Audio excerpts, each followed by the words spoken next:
Hello 121 class, otherwise known as 1220. College Algebra, this is Dave, and today we'll review rational functions. So let's have a look. Here's our first rational function. This is in factored form, notice. So let's find the y-intercept. To find the y-intercept, you let x equal 0. So for r of x, that's the same thing as saying y, it's output.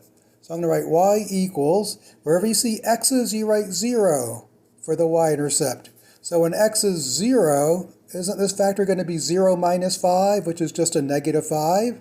So I'm just going to write negative 5 when x is 0. This next factor, when x is 0, isn't 0 plus 2 just 2? But then I got to square 2 to get 4. So let's write 4. There's my numerator. All over. Again, we're finding y-intercepts, which means wherever you see an x, you let it equal 0. So 0 plus 5 is just 5. And then when I input 0 for this x, 0 minus 2 is a negative 2, but negative 2 all squared is a positive 4.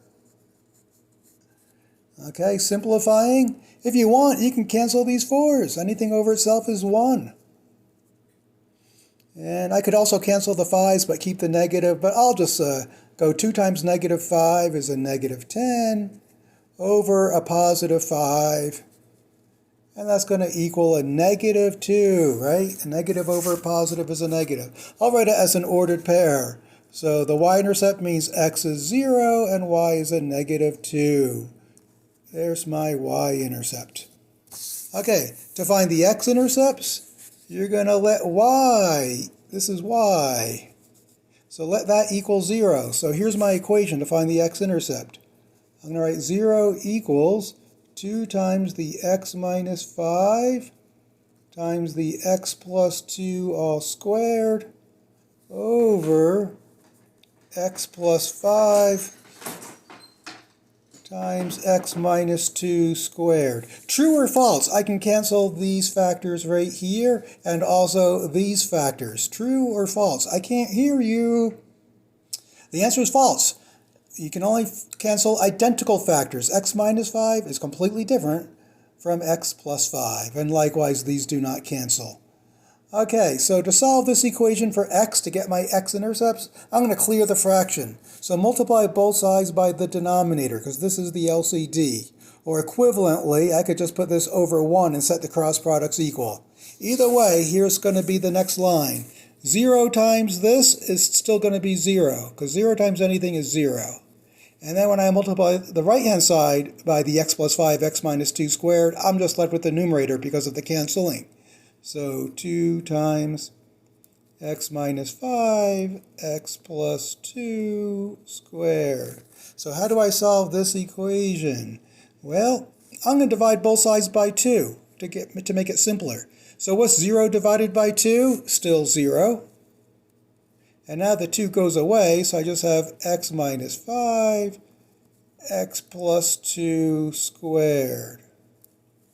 So do you think I'm going to multiply all this out? Hell no. Keep it in factored form so you can use the zero factor form. So here's my first factor. For what value of x is x minus 5 equal to 0? Because I'm setting each factor equal to 0. When does x minus 5 equal 0? Well, when I add 5 to each side, I get x equals 5. So there's one x-intercept. And then just look at the base, because x plus 2 squared really means x plus 2 times x plus 2. So just do it once. 1 does x plus 2 equals 0. And that's going to be when x equals negative 2. This x-intercept is repeated, no big deal. So those are my two x-intercepts. I'll write them as ordered pairs. When x is 5, y is 0. When x is negative 2, y is 0. So those are my two x-intercepts as ordered pairs. For the love of pizza, don't write your x-intercept as the ordered pair 5, negative 2. That's wrong. To find an x-intercept, y is always 0. So make sure those y's are zeros. Okay, we are moving right along here. Find the equation or equations of the vertical asymptote, or totes. So to find the vertical asymptote, it's all about setting the denominator equal to 0. Vertical asymptotes are where the function is undefined. So set the denominator equal to 0. So let me write it down and then I'll be right back. I'm going to write x plus 5 times x minus 2 all squared equals 0. Okay, so there's what I have. I set the denominator equal to 0 to find the vertical asymptote. And let's see, what values of x will make this equation true? So use the zero factor rule. And let me just see something here. Yeah, okay. So remember, for the x-intercepts, it turns out to be 0 equals the numerator ultimately. The numerator looks a lot like the denominator. I was a little confused by that. Okay, so I set the denominator equal to 0. So remember that. For vertical asymptote, set the denominator equal to 0. When does my first factor equal 0? When x is a negative 5. And then my other vertical asymptote, just set the base equal to 0, and you get x equals 2.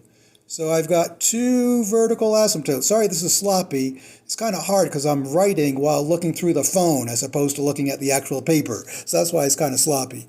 Okay, and when I have two vertical asymptotes, do you remember what that means? We're going to have 3 branches on the graph. The number of branches is 1 higher than the number of vertical asymptotes. I've got 2 vertical asymptotes. We're going to have 3 branches on the graph. So these are my vertical asymptotes. Do not write vertical asymptotes as ordered pairs. Vertical asymptotes are not points, they're lines. And by the way, the domain, which they don't ask for, would simply be very related to the vertical asymptotes, because domain means all your allowable inputs. So the allowable inputs for x is all real numbers except where the denominator is 0. So the domain would simply be x does not equal negative 5, x does not equal 2. Okay. Let's move on. To find the horizontal or slant asymptote, it's all about comparing the degree of the numerator with the denominator. So let's take a look at the original function. What's the degree of this numerator? Hold on. Okay. So 2 is just a constant. That doesn't have any degree at all, degree 0. What's the degree of this factor? It's 1 because you look at the exponent. What's the degree of this factor? It's 2. So you just add the exponents of your variable factors. 1 plus 2 is 3. So the degree of the numerator is 3. All right, degree 3. What about the denominator? What's the degree of the denominator? It's also degree 3. Because 1 plus 2 is 3. When the degrees are the same, you take the ratio of the leading coefficients, or the fraction of the leading coefficients. So if this were all multiplied out, 2 would be the leading coefficient over 1. 2 over 1 is 2. So the horizontal asymptote, don't write 2, write y equals 2. So we do have a horizontal, no slant in this case. Y equals 2. So on the final, I very much doubt you're going to have to worry about slant asymptotes. That occurs when the degree of the numerator is 1 higher than the degree of the denominator. But when the degrees are the same, it's y equals 2. As a review, if the degree of the numerator is less than the degree of the denominator, then you always have a horizontal asymptote of y equals 0. Okay, so there's the horizontal asymptote. Let me just go to the graph now. So here is the final question we're going to do for today. Use the above info and additional points if needed to graph the function. So let's plot the intercepts first. So let's see what we have here. The y-intercept we said was 0, negative 2. So right, that's going to be a point on our graph. 0, negative 2 is right there. This is my y-axis, the vertical. The horizontal axis is x. Okay, well, what about our x-intercepts? Right there, 5, 0, negative 2, 0. So on the x-axis, starting from the origin, go 5 to the right for 5, 0. And then negative 2 is going to be 2 to the left from the origin. So those are my x-intercepts, 5, 0, negative 2, 0. I'm expecting 3 branches. Let's draw the horizontal asymptote with a dotted line, y equals 2. So y equals 2 is right here. So the horizontal asymptote is that line, y equals 2. And go in the other direction as well. So there's my horizontal asymptote, y equals 2. Remember, a graph may touch a horizontal asymptote. In this case, it does. The y-intercept touches the horizontal asymptote. But a graph will never touch a vertical asymptote. Okay, Let's draw the vertical asymptotes. So my vertical asymptotes are x equals -5, x equals 2. So I'll do x equals 2 first.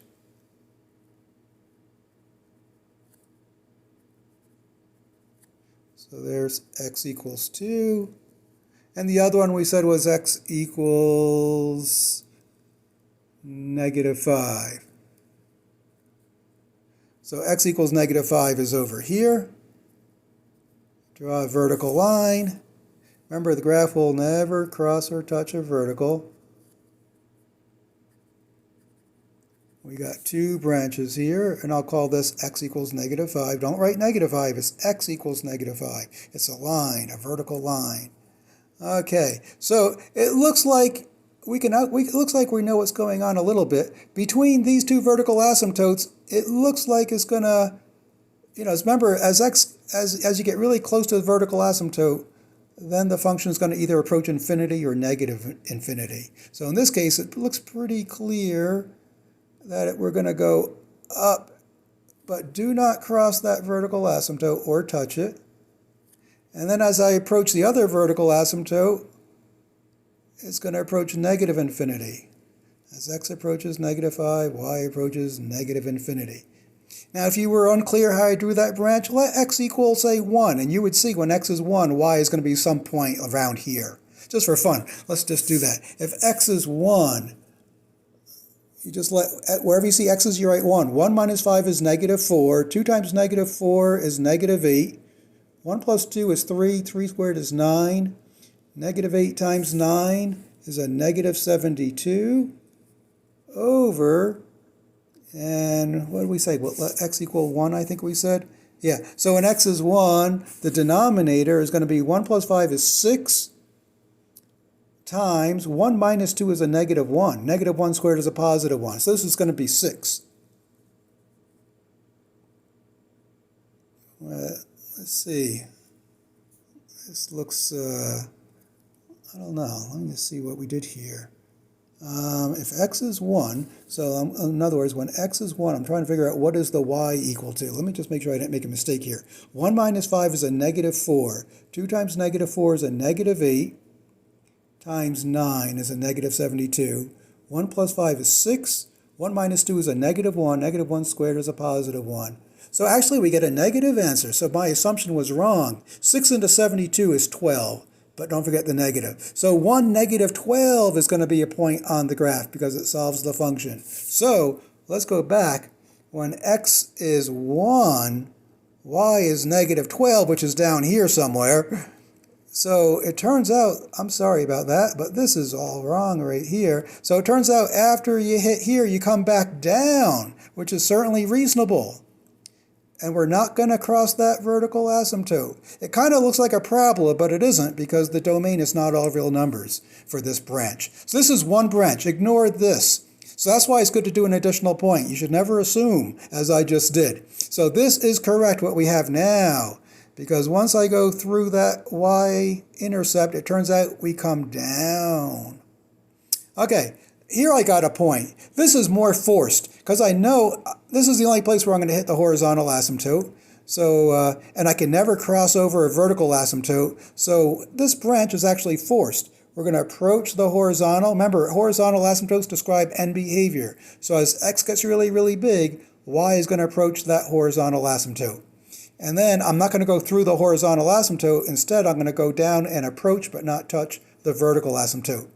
So this branch is definitely right. You could choose some points for x, though, if you feel shaky about that. So let x equal, say, something to the right of the vertical asymptote, like 3. So when x is 3, I guarantee you y is negative. You can test me on that later. Punch in 3 for x into this, and I guarantee you'll get a negative number. Okay, and then here's my...